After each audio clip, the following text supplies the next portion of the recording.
Which region with the longest lifespan also has the best body composition? So if we were to look at all the blue zones, the 5 blue zones, which blue zone has the best body composition, lowest body fat?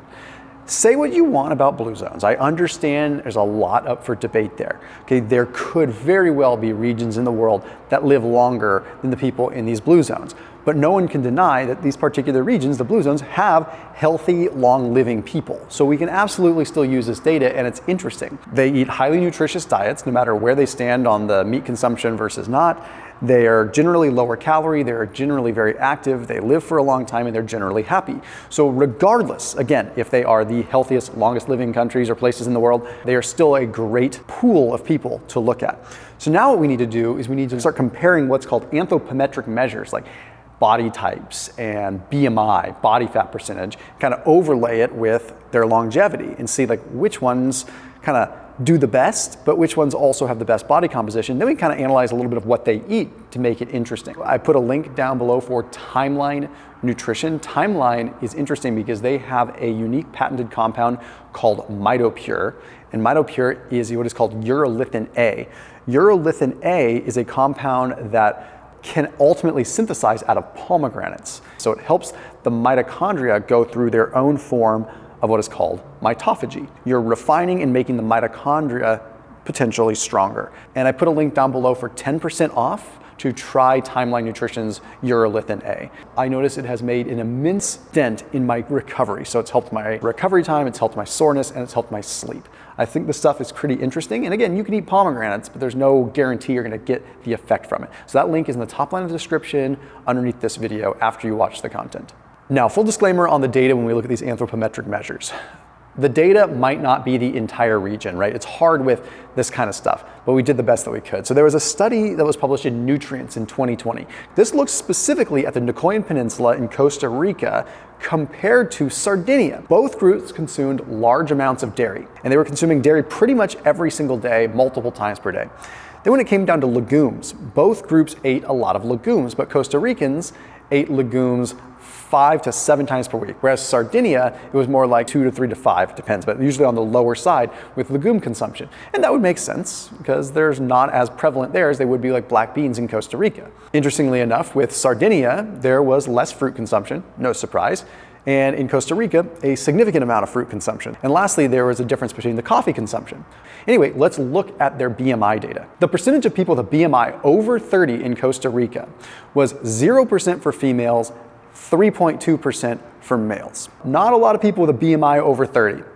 Then we take a look at Sardinia. BMIs over 30 was 1.3 for women and 14% of people for men. I mean, Sardinia definitely has one of the highest quality of life. So maybe they're just enjoying more food, their BMI is a little higher. Maybe there's more American and UK influence kind of coming into Sardinia since it's in Europe. That could be the situation, but then when you look at Costa Rica, I mean, they're gonna have other influence, but it is a little more isolated and a little bit more, it's not third world, but it's definitely gonna be harder to get the resources and the infrastructure that would come in from Europe, making processed food easier. So maybe there's things changing since this is a newer study. Still interesting nevertheless. So from a BMI perspective, Costa Rica is crushing it, especially compared to Sardinia. And I love Sardinia, it's just interesting to look at. But there was some literature that compared Okinawans to main island Japan.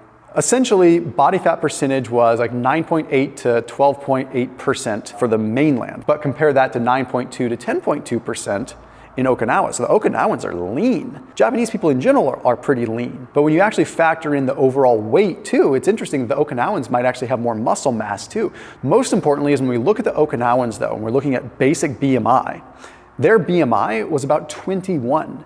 That is a really good BMI. Especially when we start looking at some of the other data, even the blue zones where people are living for a long time, they have significantly higher BMI than 21 in some places. If we look at a nutrient study in 2021, we can look at Icaria in Greece. Now, this is another blue zone. It was looking at BMI with multimorbidities and without multimorbidities. Multimorbidities would be when they have other illnesses going on. Without surprise, people with higher BMI were multimorbidity. The more issues you have, the more you're probably gonna be overweight. The more that you're overweight, the more issues you're probably gonna have. The BMI for Greece, though, was more like 26 to 28. Now, with the multimorbidities, it was more like 29.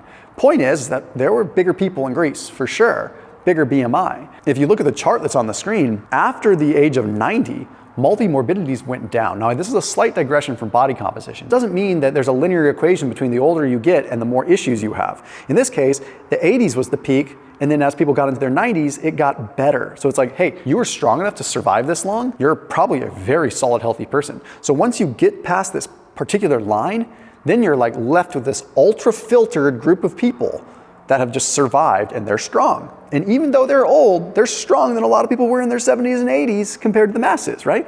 Now with Loma Linda, we don't have a ton of data. All we do know with Loma Linda is that the older that they got, the lower their BMI. It's not that they got older and got leaner.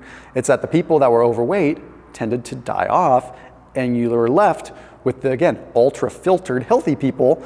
Case in point with this, lower BMI is definitely important here. So if you look at Costa Rica, Nicoyan, 29 people per 100,000 make 100 years old. Sardinia, 22 people per 100,000. Now remember, Sardinia was higher BMI than Costa Rica, so that adds up.